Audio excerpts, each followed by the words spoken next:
Sebelum memulai saya harap Anda mau membantu subscribe channel Insomnia Channel, teman Anda waktu Anda susah tidur, terima kasih. Abu Nawas kehilangan uang tapi dapat hadiah.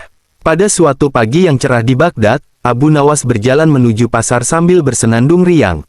Di dalam kantong bajunya tersimpan satu-satunya uang perak miliknya, yang ia simpan untuk membeli makanan hari itu. Tapi saat hendak membayar roti di lapak tukang roti, ia merogoh kantongnya dan kosong. Astagfirullah, uangku hilang. Pasti jatuh di jalan. Abu Nawas tidak marah. Ia hanya menarik napas dan berkata pelan, "Yah, mungkin Allah sedang ingin mengajarkanku sesuatu hari ini." Pencuri misterius di pasar. Di sisi lain pasar, seorang anak kecil sedang memperhatikan orang-orang yang lewat. Ia menemukan uang perak jatuh di jalanan. Ia lihat kiri kanan, dan menyimpannya diam-diam. Namun si anak ini punya hati baik. Ia pun berkata dalam hati, "Kalau aku temui pemiliknya, akan ku kembalikan." Tak lama, ia melihat Abu Nawas duduk termenung di bawah pohon. Anak itu mendekat dan bertanya, "Paman kehilangan sesuatu." "Uang perak, satu-satunya milikku," jawab Abu Nawas tersenyum pahit. Anak itu langsung mengeluarkan uangnya. "Ini uang yang kutemukan. Mungkin ini milik paman." Abu Nawas menatap anak itu lama, lalu tersenyum lebar. "Terima kasih, nak. Tapi aku lebih bahagia karena hatimu jujur, daripada karena uang itu kembali." Raja Harun melihat semuanya. Tanpa disadari, Raja Harun sedang menyamar dan berjalan-jalan di pasar hari itu. Ia melihat kejadian antara Abu Nawas dan si anak. Raja mendekat, membuka penyamarannya, dan berkata, "Anak muda, kejujuranmu lebih berharga dari emas." Dan Abu Nawas, kau tetap tersenyum meski kehilangan, itu tanda hati yang lapang. Hadiah tak terduga. Raja langsung memberi hadiah kepada anak kecil itu, 50 keping perak dan beasiswa belajar di istana. Kepada Abu Nawas, sekeranjang emas dan sekantong roti hangat. Orang jujur dan orang yang sabar pantas mendapatkan rezeki tak terduga. Abu Nawas tertawa kecil. Ternyata, kehilangan bisa menjadi awal dari keberuntungan. Dan cerita selanjutnya dikisahkan. Abu Nawas menyamar jadi ulama palsu. Pada suatu waktu, muncul seorang ulama asing di kota Baghdad. Ia berpakaian mewah, berjanggut panjang, dan selalu mengeluarkan kata-kata yang tampak bijak meski sering membingungkan. Anehnya, banyak orang mulai mengikutinya. Bahkan ada yang memberi sedekah dan meminta fatwa tentang hal-hal sepele seperti, apakah boleh ayam berkokok di waktu malam? Jika sandal kiri lebih cepat aus, apakah itu pertanda dosa? Semua dijawab dengan gaya penuh karisma, padahal tidak jelas maknanya. Raja ikut tertarik. Raja Harun al-Rasyid mendengar kabar itu dan ingin mengangkat si ulama sebagai penasihat kerajaan. Abu Nawas yang mendengar berita ini langsung geleng-geleng kepala. Jangan-jangan ini penipu berpakaian ulama. Maka, Abu Nawas pun menyusun rencana. Ia menyamar, menjadi ulama palsu juga. Pertarungan ulama palsu vs. ulama asli palsu. Suatu pagi, Abu Nawas muncul di pasar dengan jubah putih mengilap dan sorban mengkilat. Ia memegang tongkat emas palsu dan berkata lantang, "Wahai umat, aku datang dari langit ketujuh untuk membawakan ilmu rahasia, cara menanam uang di tanah agar tumbuh jadi pohon emas." Orang-orang melongo. Benarkah? Beberapa orang mulai meninggalkan ulama pertama dan beralih pada Abu Nawas. Ulama asing itu pun naik pitam dan berkata, "Itu sesat. Mana mungkin uang tumbuh jadi pohon?" Abu Nawas tersenyum. "Oh, jadi kau juga tahu ilmu sesat ya? Padahal seminggu lalu kau bilang suara kambing bisa jadi doa." Orang-orang mulai sadar, dan saling berbisik.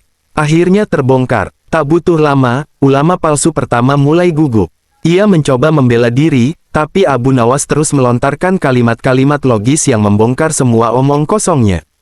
Akhirnya, si penipu pun kabur dari kota sebelum tertangkap. Raja tersenyum. Abu Nawas diundang ke istana. Raja berkata, "Abu Nawas, aku hampir tertipu. Untung kau berpura-pura jadi penipu yang lebih parah."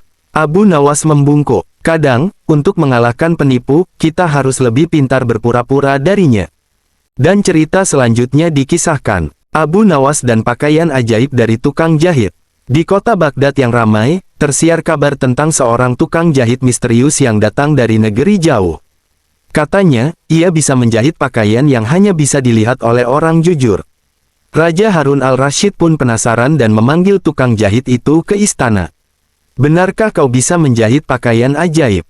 Tanya raja. Benar, Baginda. Tapi syaratnya, tak seorang pun boleh melihat pakaian ini sampai selesai. Dan hanya orang jujur yang akan bisa melihatnya.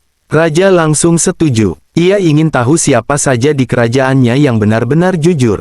Pakaian yang tak terlihat. Beberapa hari berlalu, sang tukang jahit datang membawa kotak mewah. Ia berkata, inilah pakaian ajaib untuk Baginda. Raja membuka kotak itu, namun tidak melihat apa-apa. Tapi ia tak ingin dianggap tidak jujur, jadi ia berpura-pura kagum.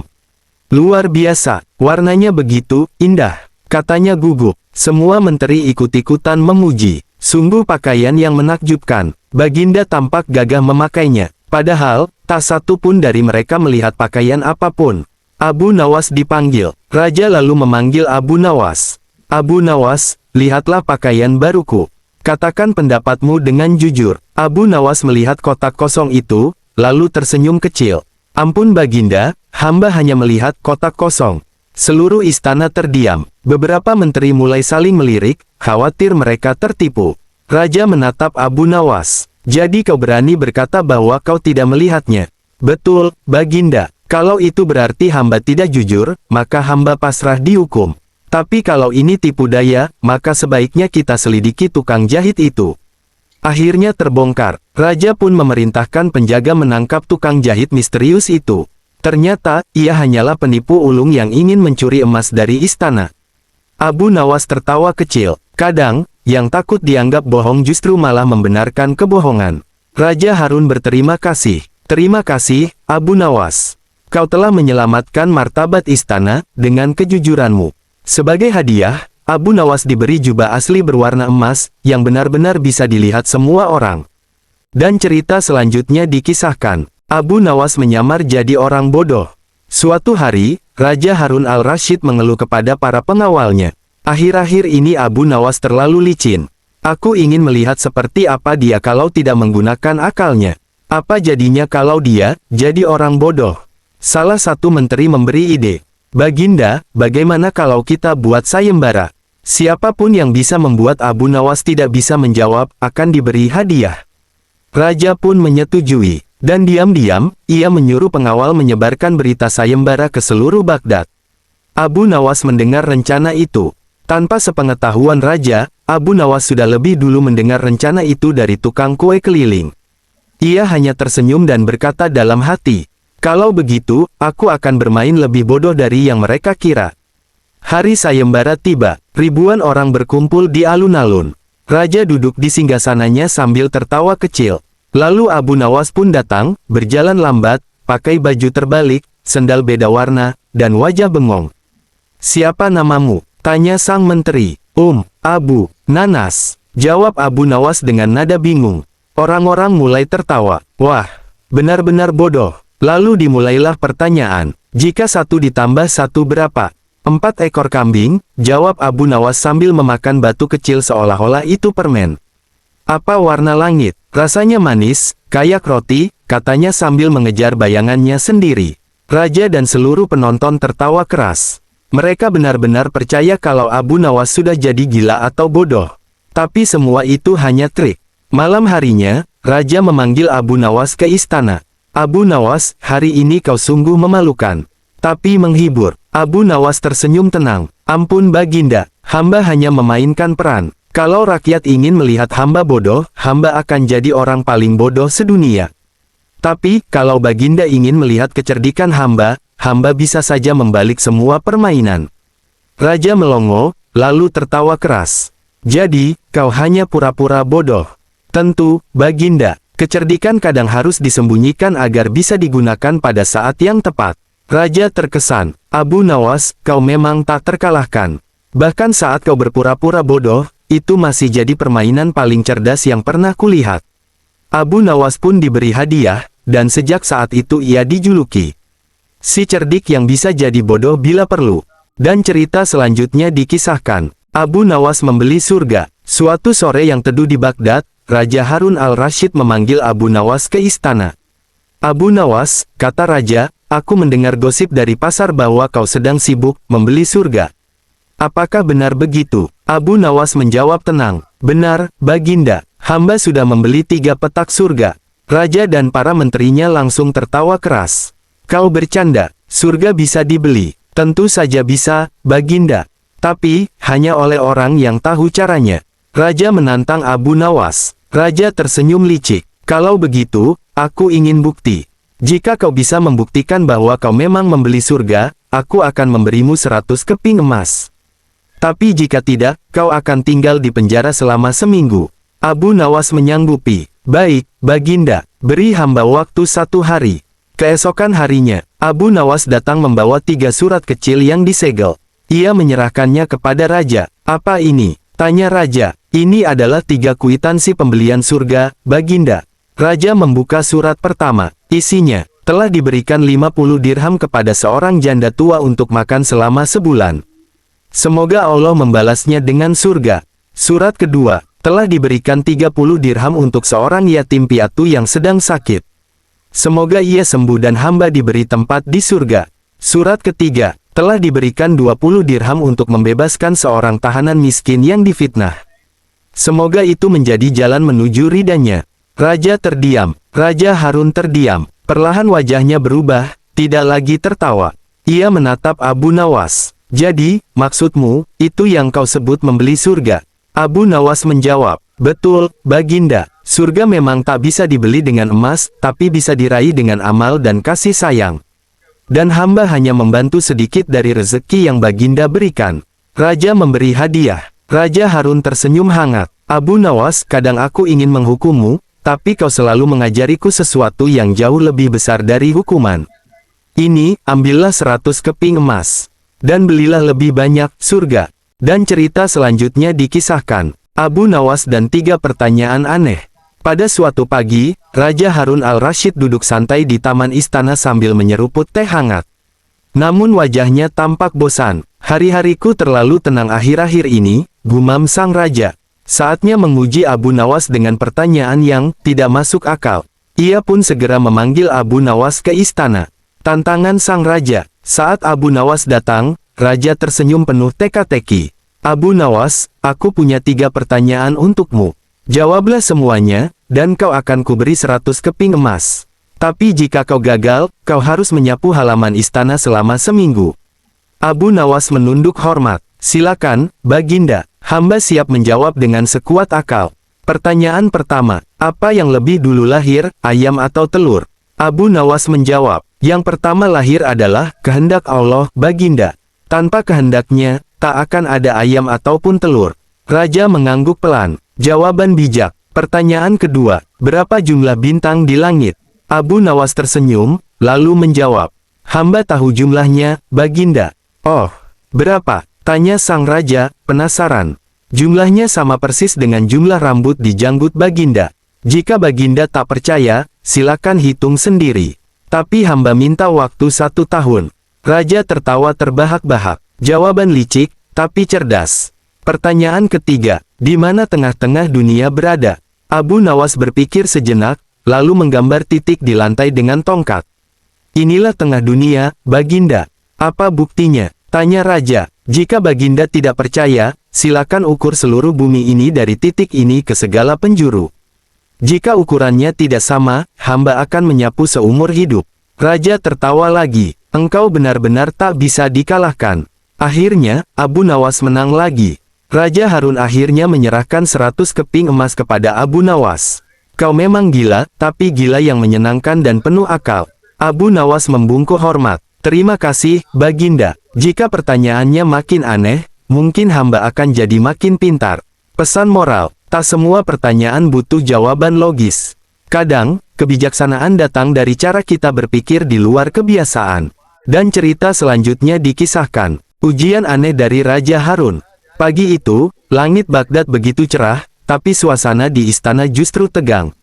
Raja Harun al-Rasyid sedang duduk sambil mengelus janggutnya, menahan tawa sambil memikirkan sesuatu. Hari ini aku ingin menguji Abu Nawas dengan ujian yang paling aneh. Katanya sambil tertawa geli. Perdana Menteri pun bertanya, apa ujian itu, Baginda? Raja menjawab, aku akan menyuruh Abu Nawas menyembunyikan seekor unta, di tempat yang bahkan aku tak bisa temukan. Perdana Menteri terkejut. Seekor unta, itu besar sekali, Baginda. Bagaimana bisa disembunyikan? Raja hanya tertawa. Itu masalah Abu Nawas. Abu Nawas dipanggil. Tak lama kemudian, Abu Nawas datang ke istana, dan Raja berkata, Abu Nawas, aku punya tantangan untukmu. Apapun itu, hamba siap, jawab Abu Nawas. Ambillah unta kerajaan ini, dan sembunyikan dimanapun kau mau. Tapi ingat, jika dalam waktu 3 hari aku berhasil menemukannya, kau akan kuangkat jadi penjaga kandang ayam. Abu Nawas menjawab santai, dan jika Baginda tidak menemukannya, kau boleh meminta apapun yang kau inginkan. Abu Nawas pun tersenyum. Baiklah, Baginda, jangan kaget kalau unta itu bisa bersembunyi lebih baik dari kucing. Hari pertama, unta hilang. Hari pertama, Raja mengerahkan 20 prajurit untuk mencari unta ke seluruh penjuru kota. Ke pasar, ke padang, ke kandang kuda, bahkan ke rumah-rumah warga. Tapi, unta itu tidak ditemukan. Hari kedua, Raja mulai kesal. Ia memerintahkan pencarian hingga keluar kota, ke gurun, ke perbukitan, ke tepi sungai. Tetap, unta itu lenyap. Hari ketiga, Raja frustrasi. Ia akhirnya memanggil Abu Nawas dan berkata, Baiklah, aku menyerah. Katakan, di mana kau sembunyikan unta itu? Trik Abu Nawas yang tak terduga. Abu Nawas tertawa kecil. Hamba tidak sembunyikan unta itu di mana-mana, Baginda. Loh, jadi kemana? Hamba menyebarkan berita bahwa unta itu adalah milik raja yang akan digunakan untuk menarik pajak dari rakyat. Maka, rakyat sendiri yang menyembunyikannya. Raja melongo. Jadi, rakyat menyembunyikannya karena takut ditarik pajak.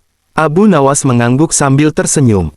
Betul. Karena sesuatu yang ditakuti, pasti disembunyikan orang dengan baik-baik. Bahkan lebih baik dari tentara kerajaan. Raja Harun tertawa terbahak-bahak. Abu Nawas, aku tidak hanya gagal menemukan unta itu, tapi juga kalah dalam akal. Hamba tidak ingin menang, Baginda, hanya ingin membuat Baginda tersenyum. Raja pun menepati janji. Ia memberikan hadiah kepada Abu Nawas, dan unta kerajaan akhirnya dikembalikan oleh warga yang mengira itu alat pungutan pajak. Dan cerita selanjutnya dikisahkan. Abu Nawas kehabisan akal atau justru tidak. Suatu hari, Raja Harun al-Rasyid duduk di singgasananya sambil memandangi langit dari jendela istana. Ia berkata kepada Perdana Menterinya, Aku ingin tahu apakah hari ini Abu Nawas masih punya akal atau tidak. Sang Perdana Menteri mengangguk, dan Raja pun menyusun rencana licik. Tantangan dari Raja. Keesokan harinya, Abu Nawas dipanggil ke istana. Abu Nawas, kata sang Raja sambil tersenyum penuh siasat. Aku punya seekor burung beo yang bisa berbicara. Tapi, aku ingin kau ajari dia diam. Abu Nawas mengangkat alis. Diam, Baginda. Burung ini sudah pandai bicara, tapi Baginda ingin ia tidak bicara. Tepat sekali. Jika kau gagal, kau akan kubuang ke hutan selama sebulan. Abu Nawas tertunduk, lalu berkata, Baiklah, Baginda, hamba butuh waktu 3 hari. Hari pertama, Abu Nawas membisu. Abu Nawas membawa sang burung ke rumah. Ia duduk di depan sangkar dan tidak berkata sepatah kata pun. Hanya memandangi burung itu sepanjang hari. Hari kedua pun begitu. Tidak ada suara, tidak ada gerakan. Abu Nawas bahkan tidak makan di depan burung itu. Hari ketiga, burung beo itu mulai bingung. Ia bicara sendiri. Halo, ada orang. Kenapa diam saja? Tapi Abu Nawas tetap diam seperti batu. Akhirnya, burung itu ikut diam. Ia menunduk dan tidak bersuara sama sekali. Seakan-akan malu. Kembali ke istana. 3 hari kemudian, Abu Nawas kembali ke istana. Ia menyerahkan sangkar berisi burung beo kepada Raja. Cobalah ajak bicara, Baginda, kata Abu Nawas. Raja pun berseru, Halo burung kecil, katakan sesuatu. Tapi burung itu diam membatu. Bahkan saat digoda dengan buah-buahan. Raja terheran-heran. Apa yang kau lakukan, Abu Nawas? Abu Nawas tersenyum. Hamba tidak mengajarinya berbicara, Baginda. Hamba mengajarinya merasakan kesunyian. Dan dari sunyi, datanglah kebijaksanaan. Raja tertawa dan mengakui kekalahan. Raja Harun terbahak sambil menepuk pahanya. Hahaha, aku benar-benar mengira kau akan kehabisan akal, Abu Nawas. Tapi ternyata, kau malah membuat burung itu lebih bijak dariku.